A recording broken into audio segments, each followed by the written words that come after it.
A ver, una pregunta fundamental. ¿Por qué existen los estados? O sea, ¿para qué necesitamos de verdad un gobierno? Puede sonar a pregunta de libro de texto, pero es que debajo se esconde algo mucho más inquietante, diría yo. ¿Cuánto estamos dispuestos a pagar por la paz? Y para explorar esa idea en toda su crudeza, hoy vamos a sumergirnos en uno de los textos más influyentes y yo creo que más provocadores de la filosofía política, el Leviatán de Thomas Hobbes. El objetivo es, desentrañar su argumento, entender por qué creía que la única alternativa al caos absoluto era un poder casi ilimitado. Claro. Y es que la genialidad de Hobbes y la razón por la que su obra sigue siendo tan perturbadora hoy en día es que no empieza hablándote de reyes o de parlamentos. No. Él te pide que hagas un ejercicio de imaginación radical. Te dice, ¿cómo sería el mundo si de repente todo eso desapareciera? Sin leyes, sin policía, sin jueces, sin ninguna autoridad. Y ese punto de partida es lo que llamó el estado de naturaleza. Y esa es la clave de todo su edificio conceptual. Pues empecemos justo por ahí, por ese punto cero de la humanidad. Hobbes arranca con una observación que a primera vista suena casi optimista. Dice que en lo fundamental los seres humanos somos iguales en fuerza física y en facultades mentales. Sí, pero es un optimismo envenenado. Ajá. Él no ve esta igualdad como la base de la fraternidad, sino como la raíz misma del problema. Piensa, si todos somos más o menos iguales en capacidad, entonces todos tenemos la misma esperanza de conseguir lo que deseamos. Y ahí, en ese choque de esperanzas, ahí empieza la guerra. Claro, porque los recursos son limitados. El texto es muy directo en esto. Dice algo como, si dos hombres desean la misma cosa y en modo alguno pueden disfrutarla ambos, se vuelven enemigos. Y no habla solo de comida o de un refugio, habla también de estatus, de gloria. La lógica es, si él lo tiene, yo no puedo tenerlo. Así que tengo que eliminarlo. Exactamente. Y esta competencia constante genera una segunda causa de conflicto. En un mundo sin leyes, yo no puedo saber lo que estás pensando. La estrategia más racional es asumir que me atacarás en cuanto tengas la oportunidad. Así que mi mejor defensa es... atacarte primero. De forma preventiva. Es una espiral de paranoia que, desde su punto de vista, es perfectamente lógica. Competencia, desconfianza y creo que mencionabas un tercer factor. La gloria. El deseo de reputación. Hobbes entendía que no solo luchamos por sobrevivir, luchamos por el reconocimiento. Luchamos por nimiedades, una palabra, una sonrisa, una opinión distinta, cualquier señal de desprecio. Si sumas estas tres cosas, competencia, desconfianza y la lucha por el estatus, tienes la receta para un desastre permanente. Y ese desastre es lo que él bautizó con una de las frases más célebres de la filosofía, la guerra de todos contra todos. Pero, ¿se refiere a una batalla campal constante, un caos sin parar? No necesariamente. Y esa es una de las sutilezas de su argumento, que es muy importante. La guerra no consiste solo en el acto de luchar, sino en la disposición manifiesta a ello durante todo el tiempo en que no hay seguridad de lo contrario. Es el clima de tensión.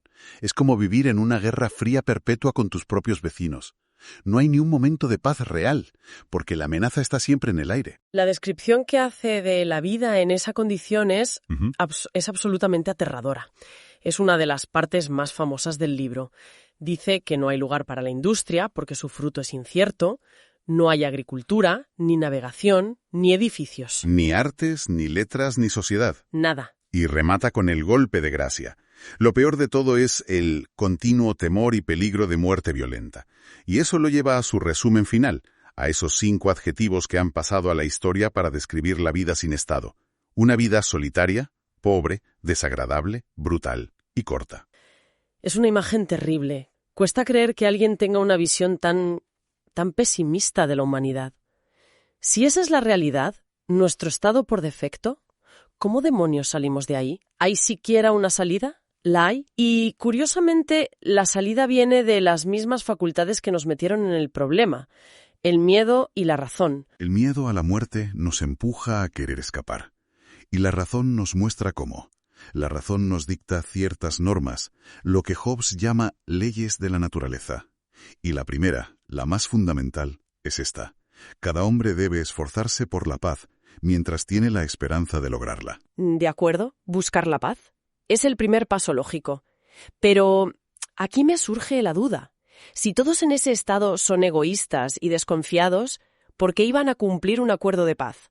¿No podrían simplemente hacer una promesa y romperla a la primera de cambio? Esa es exactamente la pregunta que se hace Hobbes, y su respuesta es tajante. Las promesas verbales no sirven para nada. Tiene una cita demoledora. Los pactos que no descansan en la espada no son más que palabras.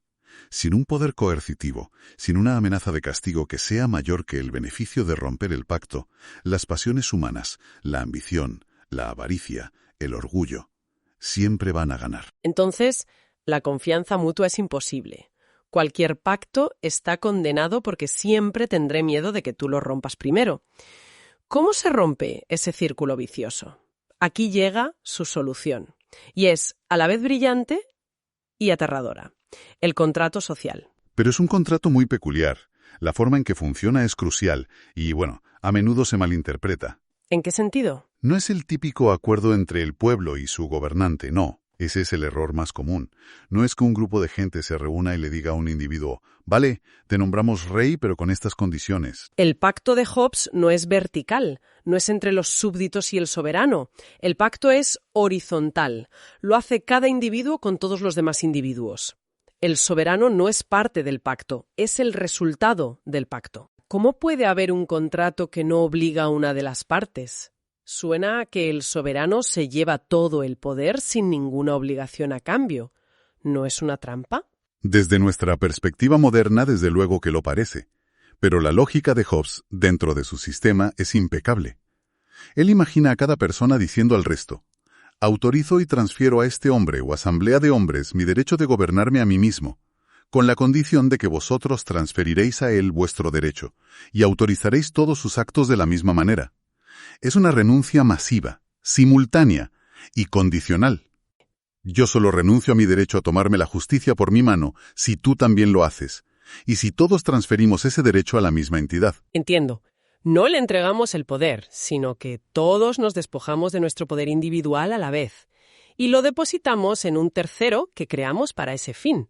El resultado es que una multitud caótica se transforma en una unidad, en una persona artificial. Y esa persona artificial es el Leviatán. Esa es la poderosa metáfora que da título al libro. El Leviatán es ese dios mortal, como lo llama Hobbes, al que, bajo el dios inmortal, le debemos nuestra paz y nuestra defensa.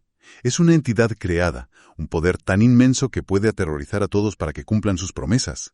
Así que, para ser precisos, el Estado es esa persona artificial. Quien ostenta el poder es el soberano y los demás somos sus súbditos. Hemos creado un monstruo para salvarnos de nosotros mismos. La pregunta que me surge es: una vez que le hemos dado todo este poder, ¿hay algún límite o acabamos de firmar un cheque en blanco para una tiranía? Esa es la pregunta del millón, claro. Y la respuesta de Hobbes sigue siendo una de las más controvertidas de la historia. Para él, los poderes del soberano no solo son enormes, es que deben ser por pura necesidad lógica absolutos e indivisibles. ¿Cuál es su justificación para algo tan extremo?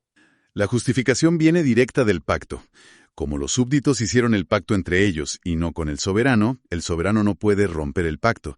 Sencillamente no es parte de él. Y además, y este es el argumento más retorcido, como cada súbdito ha autorizado previamente todas las acciones del soberano, nada de lo que haga puede considerarse una injusticia contra ellos. Es un razonamiento casi perverso. Es como decir que no te puedes quejar de lo que hace el soberano porque, en el fondo, eres tú mismo actuando a través de él. Si el soberano te ejecuta, en realidad te estás ejecutando a ti mismo. Esa es la lógica implacable de Hobbes. Y por la misma razón, el poder no se puede dividir. Hobbes escribió el Leviatán con el trauma de la Guerra Civil Inglesa muy reciente.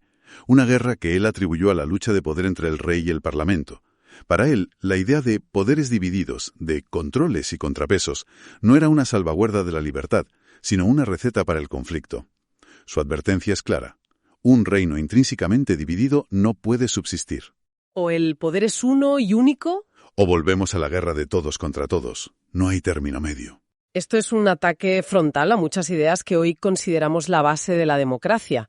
Entonces, en la práctica, ¿qué derechos concretos le da esto al soberano? Prácticamente todos. El soberano es el único juez sobre qué es necesario para mantener la paz. Esto incluye algo que hoy nos parece impensable: el control sobre las doctrinas y las opiniones.